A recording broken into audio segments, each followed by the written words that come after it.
Assalamualaikum warahmatullahi wabarakatuh. Selamat siang pemirsa. Kembali bersama kami dalam berita utama. Departemen Produksi Berita saat ini menghadapi tantangan besar di era konvergensi media.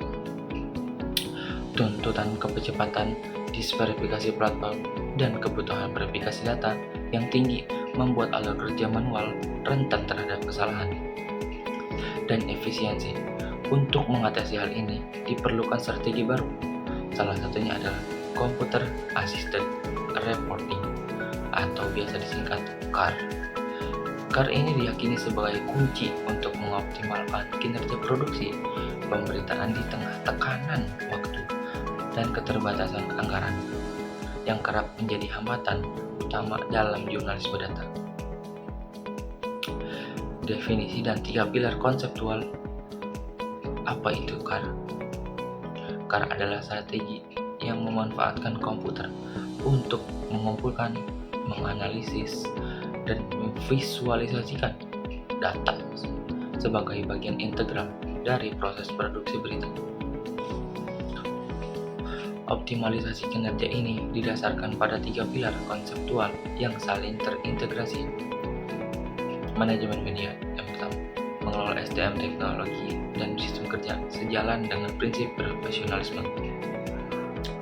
Dalam etika Islam, Computer Assisted Reporting ini memanfaatkan teknologi untuk mendukung prinsip verifikasi data atau tabayun.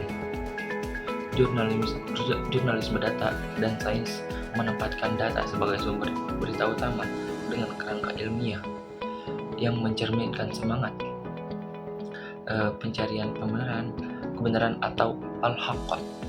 Ketiga pilar ini dibingkai oleh etika komunikasi Islam dengan prinsip siddiq, yaitu kejujuran, amanah, tanggung jawab, dan al-adl, keadilan. Transformasi CAR dan manfaat kinerja. Secara operasional, CAR mengubah paradigma kerja jurnalis dari konvensional menjadi berbasis data. Ini dilakukan melalui 3 tahapan. Yang pertama, ada data gathering, yaitu mengumpulkan data dari sumber digital seperti open data atau basis data publik. Kedua, data analis, menganalisis data menggunakan perangkat lunak statistik untuk menemukan pola dan anomali yang penting. Dan yang terakhir, ketiga, adalah data presentasi, menjadikan hasil analisis data bentuk visualisasi interaktif dan narasi berbasis bukti.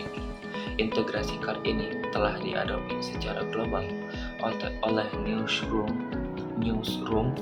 besar seperti Guardian dan The Washington Post. Bahkan media di Indonesia seperti Tempo.co menggunakannya untuk liputan investigasi.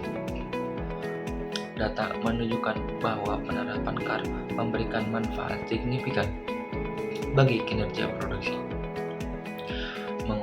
mengurangi waktu riset hingga 40%, sehingga meningkatkan efisiensi, menurunkan kesalahan faktual hingga 25% karena adanya cross validation otomatis yang meningkatkan akurasi editorial, meningkatkan efisiensi sistem produksi hingga 28%. Selanjutnya adalah tantangan dan strategi implementasi. Meskipun menjanjikan, integrasi CAR di Indonesia menghadapi sejumlah tantangan serius. Tantangan tersebut meliputi kesenjangan keterampilan, keterbatasan SDM dengan kemampuan ganda, jurnalisme dan analisis data, di mana mayoritas jurnalis belum familiar dengan alat seperti Tableau atau Python. Infrastruktur dan teknologi, sebagian redaksi belum memiliki perangkat analitik yang memadai untuk mengolah big data atau mengolah data yang besar. Fragmentasi lintas divisi, kurangnya integrasi antar reporter, analisis data, dan editor.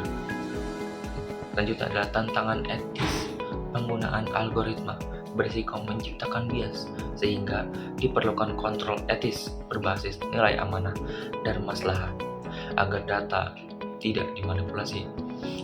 Oleh karena itu, diperlukan strategi implementasi yang terstruktur. Pertama, pelatihan literasi data untuk reporter dan editor. Yang kedua, pengembangan database internal yang dapat diakses lintas departemen. Yang ketiga adalah kolaborasi riset dengan lembaga akademik. Yang keempat, penegakan etika Islam untuk memastikan penggunaan data sesuai dengan prinsip Maqasid al-Syariah. Yang terakhir adalah secara keseluruhan, optimalisasi KAR melalui jurnalisme data dan sains merupakan keniscayaan strategis. KAR tidak hanya meningkatkan kinerja teknis, tetapi juga memperkuat identitas moral media yang berlandaskan kebenaran dan tanggung jawab sosial. Untuk mendukung ini, perlu ada kolaborasi.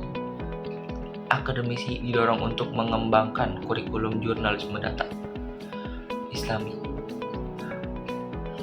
Praktisi media harus berinvestasi pada infrastruktur teknologi dan membentuk unit data tim. Pemerintah atau regulator perlu membuat kebijakan nasional untuk literasi data, jurnalis, dan mengatur tata kelola open government data. Demikian laporan kami mengenai optimalisasi kinerja Departemen Produksi Pemberitaan. Sampai jumpa di berita utama selanjutnya. Saya Muhammad Farhan pamit undur diri. Sampai jumpa. Assalamualaikum warahmatullahi wabarakatuh.